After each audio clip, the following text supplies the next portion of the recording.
G'day everyone, welcome to the Opal Mills. Today we're going to be setting this piece of matrix. It's 39 carats. I'm still going to get another treat to see if we can get it to go darker. It has since I first treated it, so if this continues to get darker and darker, all the better. And we're going to set it in silver pendant, sterling silver. We're using, this is the bezel. Trying to feel get it right. This for the bezel. It's a rectangle, 1 mil by 6 or 7. And this is a 2 by 1 mil for the step on the inside. It'll have a backing just to seal that all in nicely. And leaf and bail. So one more thing, stick around to the end of this. If anyone's interested in Serum Oxide, we've got some 98% pure Serum Oxide up for grabs for sale. And when I say we, I'm sitting here with Mr. Wuttke, giving him a silversmithing lesson, which is what the purpose of today is. And he's going to be setting one of his stones. So that's the video for today, and yeah, stick around to the end. I'll give you all the contact details, pretty much the same as the machine for everyone who already knows. Where to get some serum. It'll be very nicely priced. So anyway, on with this. We're just going to start bending the surround in the shape for the bezel and go from there. Okay, keep everyone in the loop. So we've got this started, and I was just explaining to Jason, this corner wasn't sitting right and this was sitting out a bit. We just need to tighten this corner up a bit, and everything else he'd done had contoured perfectly, as you can see. So that's sitting there like that, and around about where this silver comes away from the stone is roughly where we need to start focusing the next part of the bend. Yeah, here we are. He's made it around the corner. I'm just sort of taking over for a moment just to show him. We tuck it down into that bottom end, and we can see, start to see any gaps. You can see some down here. If we can get it sitting right, we can figure out where to shorten it. In the end, it can only fit one way, and I can straighten that out afterwards. So we're going to mark a spot and get it tighter fitting. It's a lot to handle with this overhang. So I'm going to mark the spot.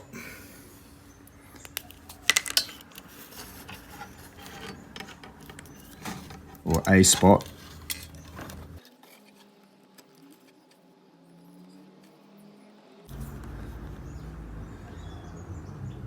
I reckon that one.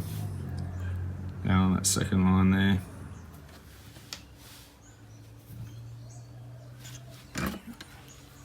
Actually, so with these blades, it's actually easier to hold them straight up and down. That way you can pull straight up and down and keep them in alignment. I know it seems awkward. Just to get it started, it's okay to start the angle because you're pulling down off a sharp edge. So longer strokes help to keep it straighter too. And you finally tune yourself into getting that set position. So bring the handle forward more, so you bring it more upright. That way. So you're coming straight up and down on it, almost like a bandsaw.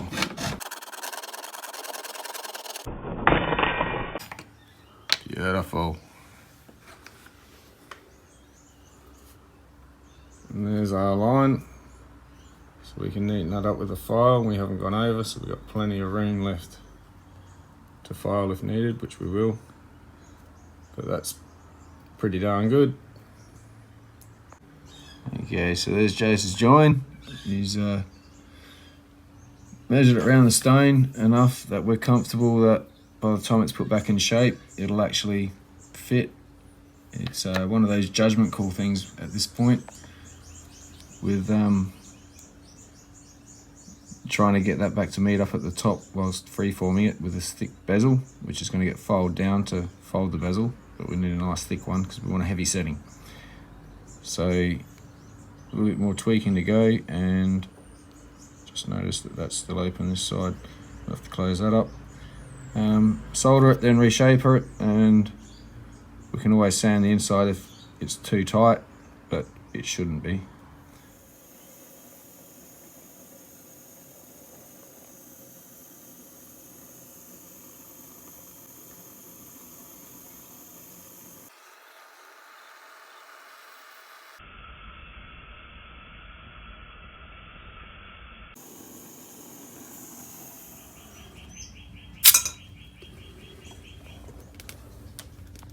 Bugger, keep forgetting to hit record.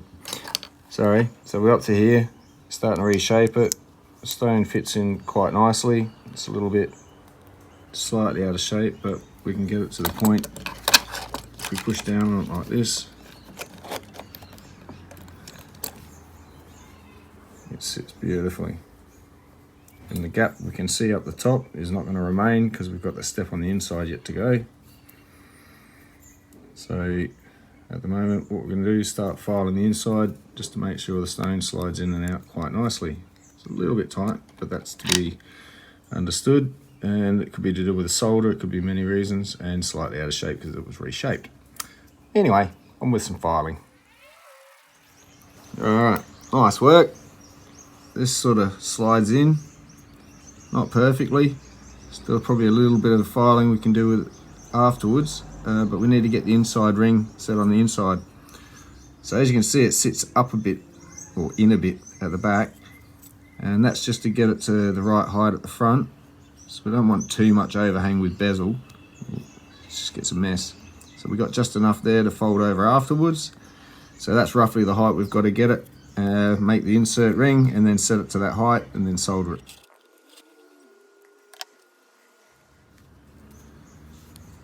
Onto it.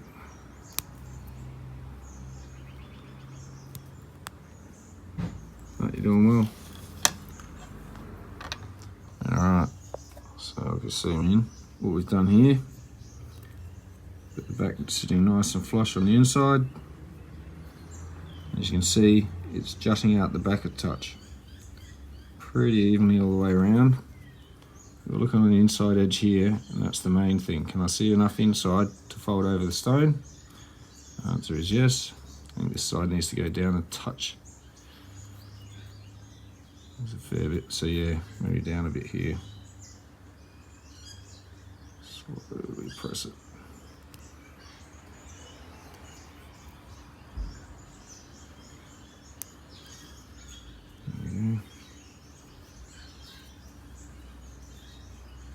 I'll fine tune that and get Jason to solder it, and off we go. So yeah, we're getting a bit crazy here. Got on with it.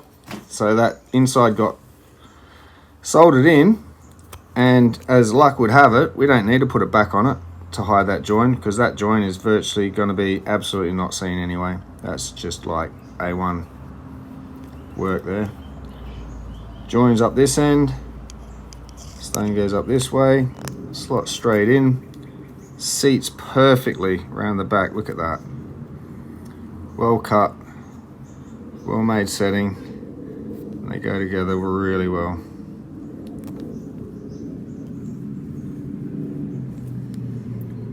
Just enough on the inside there.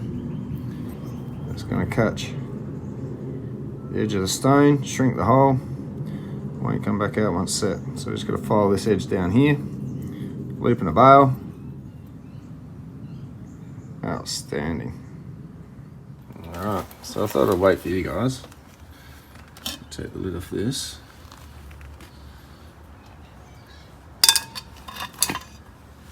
We'll have a look at how these turned out. It's a little bit sludgy in there. Drain the acid.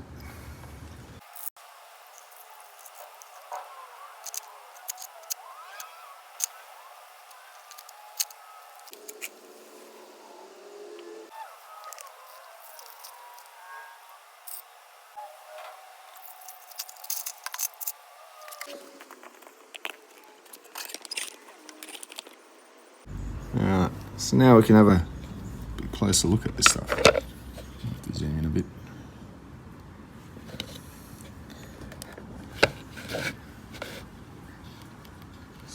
piece with the matrix material around it. We've got quite a nice treatment up in this section.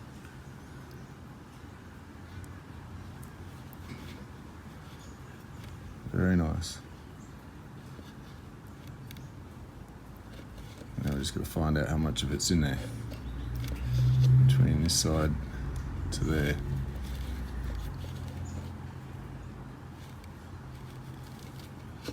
So that one will be going to the saw first. Try and get some of this off.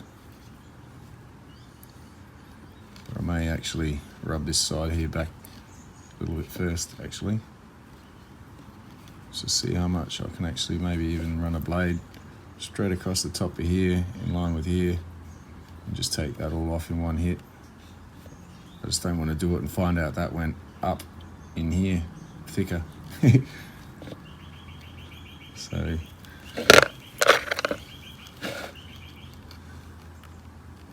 we go, you can see a bit of colour in there now. Won't be the strongest, may not face, may not survive. Bit of pin fire in there. Let's see what we can do. Bar down there further. It's very thin though. I'll stick with the top one for now. And it may be cut into a few pieces by the look of that crack.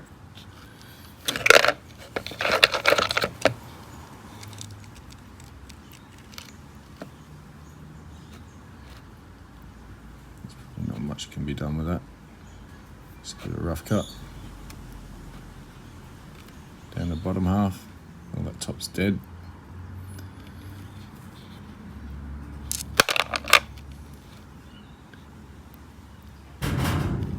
Thin bar just under this top. And yeah, most of the colour will be up this side though. Yeah, you can see the colour in there now. Whereas before, it wasn't that clear.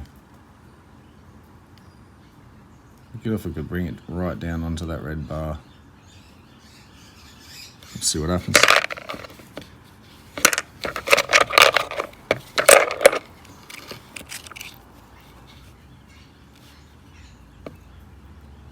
There might be something in there. Very light. By the looks of it, more over this side. Nothing over here.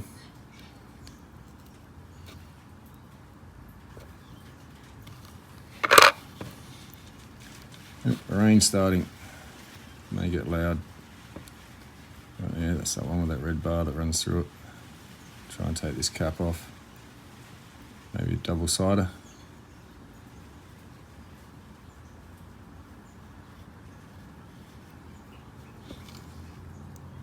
There it is.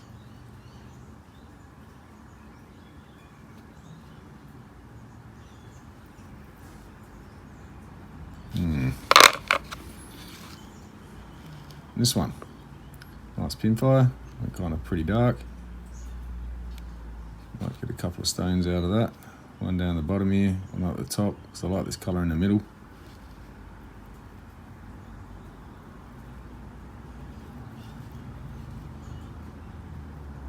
We'll see how we go. I reckon I'll be able to get a slice off the top there. Get a stone out of that.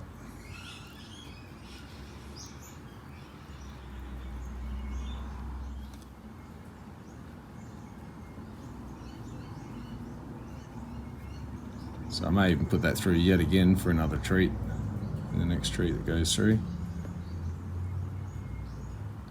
That is really getting a lot darker.